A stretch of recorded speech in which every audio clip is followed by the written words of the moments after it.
आपने इस अफसाने में पीयूष गोयल जी का जिक्र किया। सबसे पहले तो ये बता दूं, सदन के रिकॉर्ड पे उन्होंने स्वयं मुझसे कहा था कि इनका वश चले तो पूरे देश को बिहार बना देंगे। ये मानसिकता ऑन रिकॉर्ड है पार्लियामेंट में। पुरानी बिल्डिंग में हम लोग थे, फिर बहुत बवाल मचा था, हम लोगों ने प्रोटेस्ट किया था, आकर के रिग्रेट किया था। तो ये तो बिहारियों के प्रति उनकी सोच को दर्शाता है। अब चलिए छोटी छोटी बात करते हैं। मखाना बोर्ड की स्थापना, मखाना रिसर्च इंस्टीट्यूट पहले से था बिहार में। क्या करोगे? इंस्टीट्यूट को बोर्ड में कन्वर्ट करोगे? कोई इवैल्यूएशन किया? पिछला बजट और इस बजट में रीपैकेजिंग के सिवा क्या? इसलिए कल मैंने कहा था कि शराब भी पुरानी, बोतल भी पुरानी, और कॉक जो है वो लीक कर रहा है, और चिपचिपा सा चिमचिमी का एक रैपर लगा दिया। बिहार की जरूरत क्या है? आप बजट को जरूरत से देखोगे ना, बिहार की जरूरत है कि अनएम्प्लॉयमेंट क्राइसिस ट्रैप कर रही है बिहार को, उससे निकलने का रास्ता आप क्या बता रहे हैं? पलायन के ट्रैप में बिहार फंसा हुआ है, उससे निकलने का आपके इसमें क्या है? बिहार के कृषि के कुछ अलहदा संकट जो Punjab, Haryana, north west, UP से अलग है, उस संकट से निकलने के लिए बिहार को क्या दिया आपने? कुछ नहीं। हमारा आर्थिक, सामाजिक आर्थिक सर्वेक्षण, जातिगत सर्वेक्षण आया था, उसकी हकीकत के रूबरू, क्योंकि वो तो प्रधानमंत्री कार्यालय में भी रिपोर्ट गई होगी, निर्मला जी तक पहुंची होगी, उसके बरक्स आपने क्या किया? ये तो चंद सवाल मैं रख रहा हूं आपके समक्ष। बिहार के साथ नाइंसाफी हुई है, और मैं तो कांग्रेस और विपक्ष के साथियों को कहूंगा, ये जो आप कहते हैं नहीं बिहार सेंट्रिक है, नहीं, सिर्फ वस्त्र पहन लेने से बिहार की गिफ्टेड और बिहार का नाम लेने से बिहार की सूध ही नहीं होती है। ये मैं समझता हूं ये budget one of the most regressive है, और हम तो हक लेके रहेंगे। आज आपके साथ के सामने कह रहा हूं, लड़के जागर करके दिल्ली तक ह्यूमन चेन बना के बिहार से विशेष राज्य का दर्जा लेना है, क्योंकि हमें गुजरात के साथ खड़ा होना। ये क्यों स्पेशल ट्रीटमेंट टू गुजरात? उस तरह का ट्रीटमेंट बिहार के लिए क्यों नहीं? वोटिंग स्टेट है सिर्फ आपके लिए, लिट्टी खा लीजिएगा तो बिहार का भला हो जाएगा, अनुचित। इसलिए मैं अपने साथियों से भी कहता हूं, आइए और एक एक बजट के प्रावधान को गौर से देखिए। बिहार नाइंसाफी का शिकार हुआ है।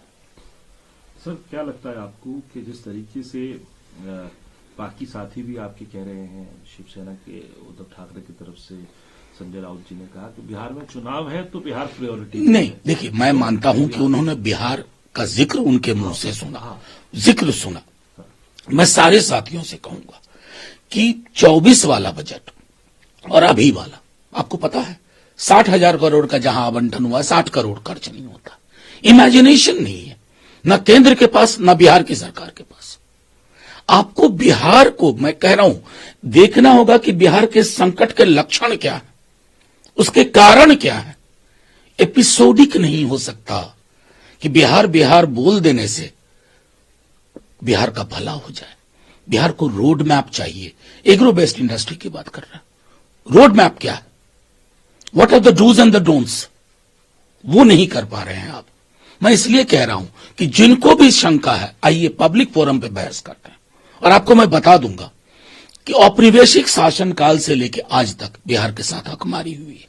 लेकिन हां, बहुत निर्दोष लोग हैं हम लोग। बड़ी आसानी से कोई हमारे गिफ्टेड कपड़े पहन ले, हमारा नाम ले ले, पब्लिक ग्लेयर में आकर के लिट्टी खा ले एक दिन, हम गदगद हो जाते हैं। लेकिन अब नहीं। सर, इसके अलावा जो है दिल्ली के अंदर चुनाव है, और दिल्ली के चुनाव में एक तरफ गृह मंत्री कह रहे हैं रोहिंग्यास के लिए को दिल्ली में लाने के लिए जो आम आदमी पार्टी जिम्मेदार है। जयशंकर जी ने ये कहा है कि हम जब विदेश में जाते हैं तो शर्म आती है इस बात के लिए कि दिल्ली के अंदर बेसिक कम्युनिटीज ही नहीं है। इस तरीके का हाल आम आदमी पार्टी ने नहीं, ये अतिरेक हो गया, ये अतिरेक हो गया। दिल्ली सबके कंट्रीब्यूशन से बनी है, और दिल्ली अगर बाहर जाकर के किसी को शर्म आ रही है तो मैं समझता हूं तब तो उनको यूपी के शहर भी जाना चाहिए, मध्य प्रदेश भी जाना चाहिए शहरों में, हमारे बिहार आना चाहिए। मतलब चुनाव है तो किसी पूरे स्टेट को, अब ये लोग तो केरला को सोमालिया बोलने वाले लोग हैं, इनसे मैं क्या शिकायत करूं? ये चुनाव जीतने के लिए हमारे गृह मंत्री जी अब इस अफसाने में, मतलब झारखंड का चुनाव मैंने अपनी नजरों से देखा है, वहां घुसपैठ लोगों ने बता दिया ना। अगर कहीं घुसपैठ हुई है गृह मंत्री जी, आपके सिवा कोई रिस्पॉन्सिबल नहीं है। As a home minister you are a failure, acknowledge your failure, कहो हमसे ना हो पाया और हमसे ना हो पाएगा। लेकिन चुनाव के लिए कुछ भी, ये तो वही भैंस मंगलसूत्र मुजरा वाली जुबान है।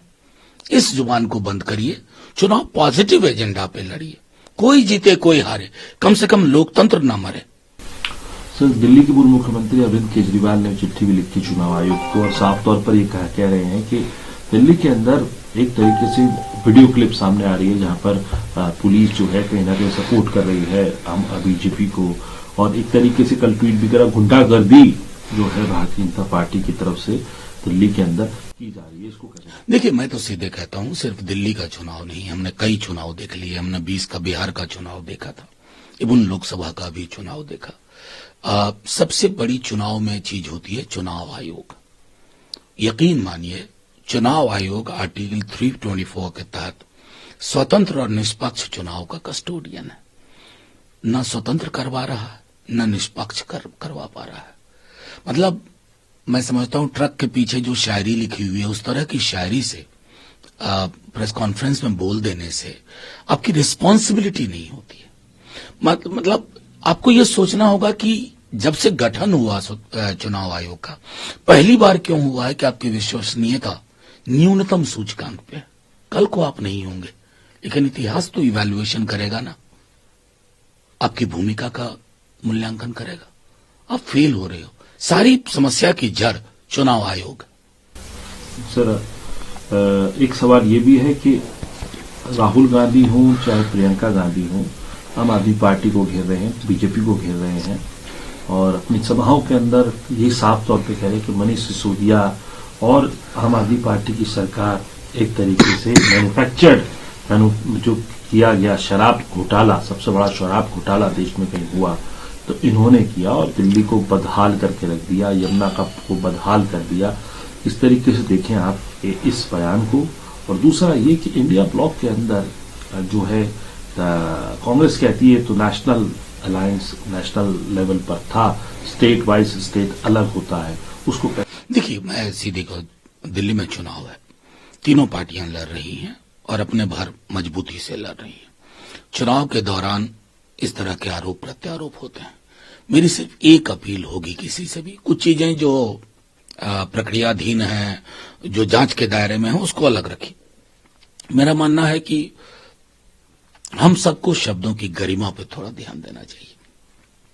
अब बहुत ज्यादा विरोध बिना शालीनता कोई भी कर सकते हैं, लेकिन अद्भुत हो गया इस देश का, मतलब माफी के साथ कहता हूं, विश्व की सबसे बड़ी पार्टी भारतीय जनता पार्टी है।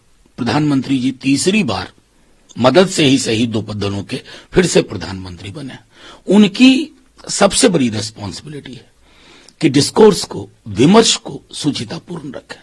जब वही घुसपैठिया भैंस मंगलसूत्र मुजरा बोलेंगे तो उसका एक स्नोबॉल इफेक्ट होता है। अलग अलग पॉलिटिकल पार्टीज के लोग फिर उसी जुबान को समझते हैं कि शायद यही जुबान अपील करती है।